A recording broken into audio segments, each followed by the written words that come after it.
Riverview, Florida is one of Tampa's most popular suburbs, but no place is perfect, right? So today we're going to talk about the pros and cons of Riverview, Florida. Hey everyone, my name is Amy Smith. Thank you for being here at Tampa Area Living. If you've been researching a move to Tampa, then most likely you've come across the name Riverview.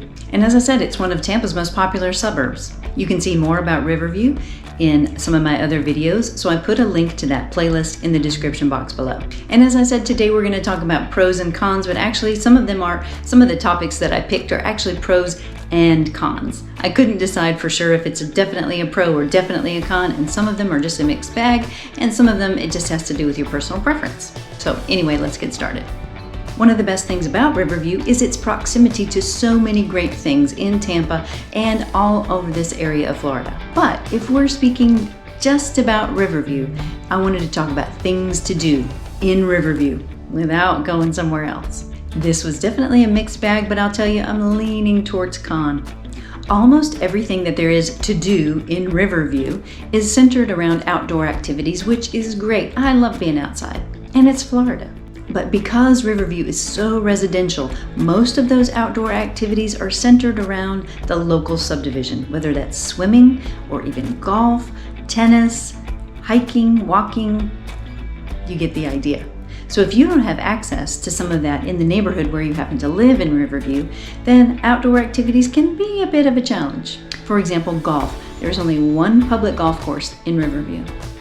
There's also, however, this driving range and mini golf and batting cages, so that's good. And there are several parks in the area with a playground or where you can go to have a picnic. But you can see this one, Boyette Springs Park. I had never been there before. It's actually quite a nice park, and really at the back there are huge ball fields and places to walk and run, and it is really pretty. But you can also see the trash. It was a mess, and I have no idea if it always looks like this or if for some reason this park just gets trashed. But anyway, it definitely clouded our experience. However, we really enjoyed our time at Bell Creek Nature Preserve. It was really quiet, it was really peaceful. You can get at least a 5-mile hike there and back, and there is asphalt, which is being taken over slowly by the preserve. And the pond that you see here was really tranquil and picturesque. The rest, maybe not so much, but it was really quiet and kind of an escape from the busyness of Riverview and the busyness of life. And we got to see these little guys. I'm no expert, but these, I think, are gopher tortoises. We also went to Alafaya Scrub Nature Preserve. We didn't make it to the end of this hike because, as you can see, it was very close. It was a super hot day, so there was no breeze back there, and I didn't feel like I was dressed for a trek through the jungle.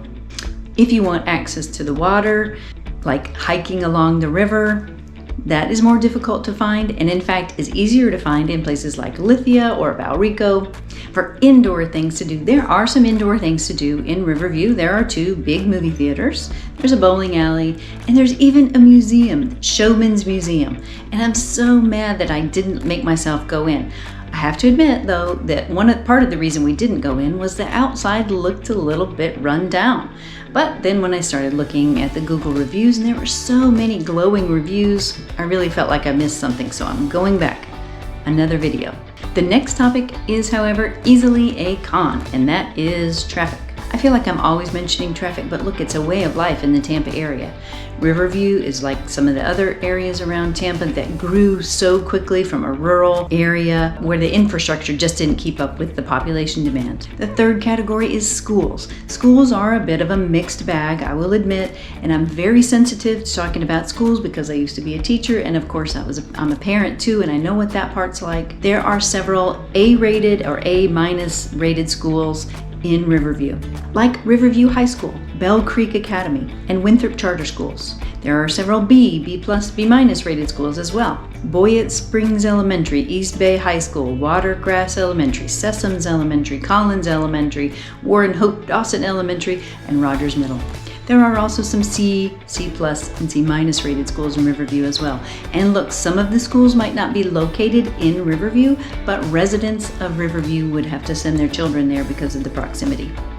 Like Ippolito Elementary School, a C or C+ rated school, Spoto High School, Summerfield Crossing Elementary, and Kids Community College Prep.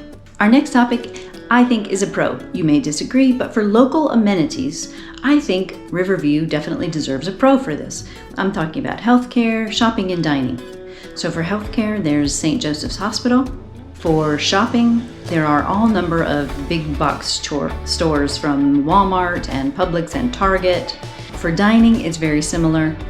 Lots of chain restaurants, Longhorn to Chick-fil-A, of course. But then there are some local favorites, again, like Tiki Docks, like I've mentioned, Ruth's Steakhouse, Demisa. The last thing is truly the biggest pro and probably one of the main reasons that Riverview is such a popular Tampa suburb, and that is housing. There is a lot of housing in Riverview. As I already mentioned, it's mostly residential, and there is a lot of new construction happening, which is really good considering the shortage. And a few months back, I made a video about Riverview housing under $250,000. Prices have gone up since then. It's a crazy market. But you still can find a house in Riverview at least under $300,000. For example, this neighborhood that you see here had a home for sale at the time that I was filming for $289,900. It was 3 bedrooms, 2 baths, and about 1,800 to 1,900 square feet. And there are houses in every price point with all different manner of amenities.